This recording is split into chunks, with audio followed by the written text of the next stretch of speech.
BTS is playing Busan this week. Fans flew across oceans, and the city tripled their rooms, canceled their bookings, resold their beds. Now here is what should confuse you. Korea spent 20 years and billions of dollars making the world fall in love with it. These fans were the prize, so why burn them at the door? Why doesn't this country care if you ever come back? I am Korean, I know the answer. And it is colder than greed. Let me show you what the door looked like. Imagine you're one of these fans. You're 43. You live in Ohio, or Manchester, or Lyon. You have loved this band for years, quietly. The way grown women love things, without announcing it to the office. You saved for this trip. Not weeks, months. You booked your room in Busan 2 months ago. You confirmed it. You paid for it. You built your whole trip around it. You memorized the subway line from the airport. You learned how to say thank you in Korean. You practiced it in the car. Then one day the booking simply disappears. No apology, no explanation. So you do what anyone does. You open the app. You search the same dates, the same neighborhood, and there it is, your room. The one with the bed curtains you already forgave in the photos. Back online, the same night, same room, triple the price. Somewhere in Busan, a man looked at your reservation, looked at the news, and decided you are worth more as a stranger. That is not a story I invented. That exact case was reported to the Korean Consumer Agency. Another guest had a confirmed 2-night reservation in Hyundai, the beach district. The nice one. The owner called before check-in. He said the room had been booked too cheaply and demanded around $350 extra in cash before she could have the key she already paid for. The agency issued an official warning to the whole country. Think about that. The government had to formally announce, please do not rob the guests. Here are the numbers. In May, 1 month before the concert, Korea received 368 tourist complaints nationwide. 185 of them came from one city, Busan. One city outcomplained the entire rest of the country combined. 84% of the complainers were foreigners. A 5-star hotel that cost around $240 a night the week before jumped past $700 for the concert dates. The average room in the whole city tripled. And here is the detail that should genuinely sting the most.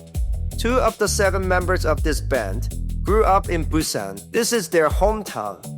The fans flew across the planet to stand in the city that raised the boys they love. And the city looked at all that devotion and saw inventory.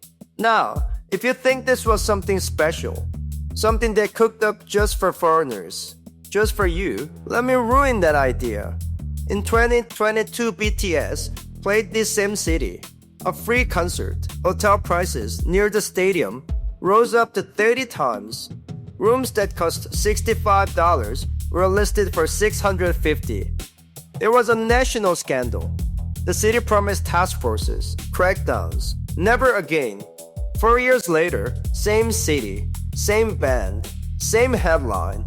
But it gets better, because Koreans do this to Koreans.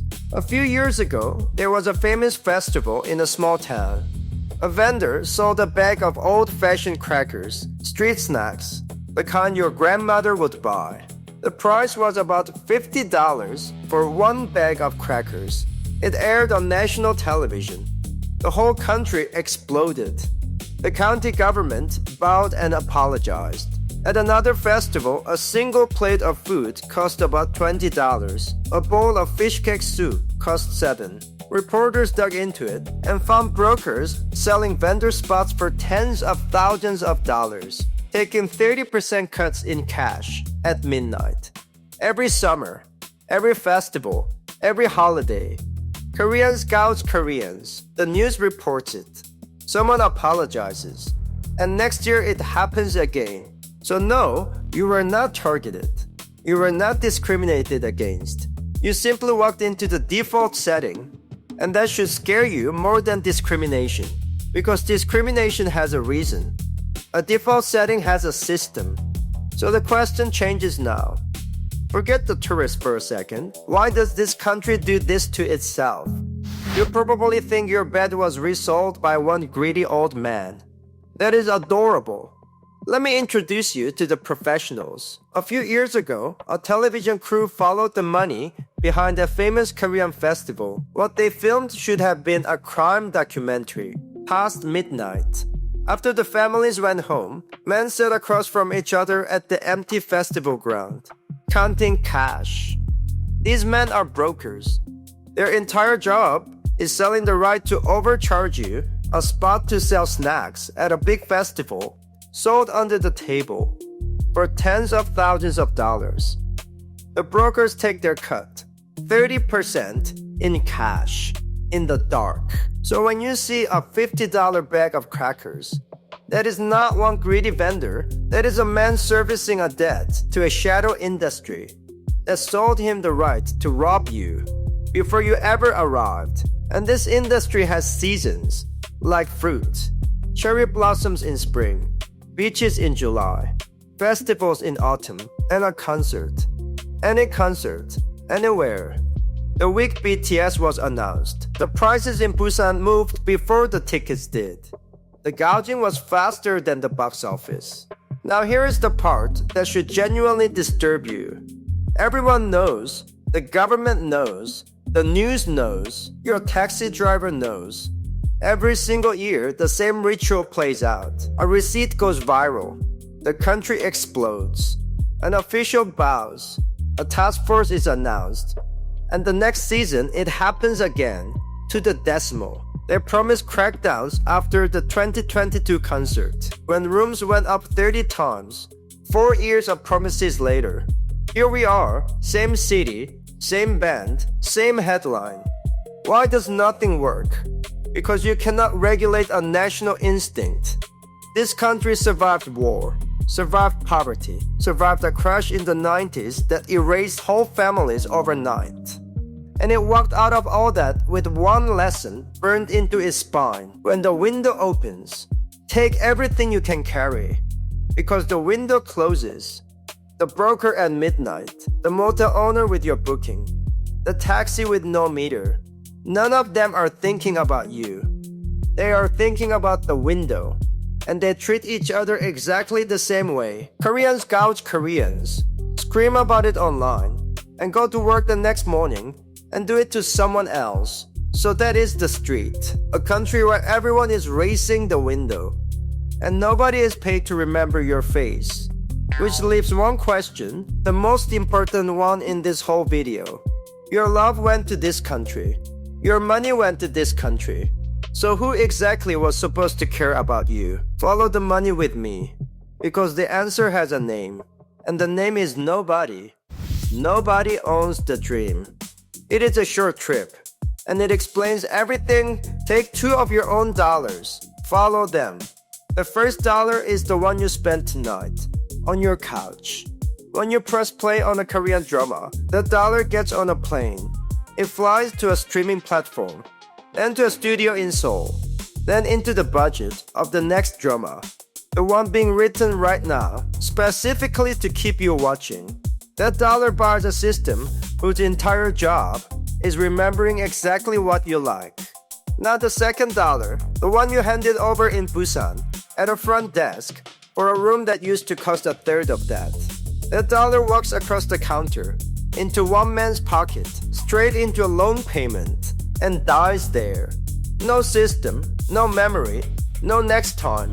$1 bought you a relationship. $2 bought you a receipt.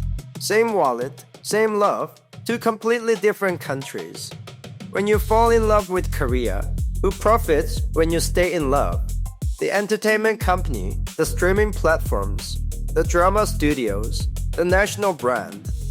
They need you forever. They need you watching next year, buying next year, loving next year. You are not a customer to them. You are a subscription. Every drama is engineered, so the next one is already loading. Every comeback is timed before the last one cools.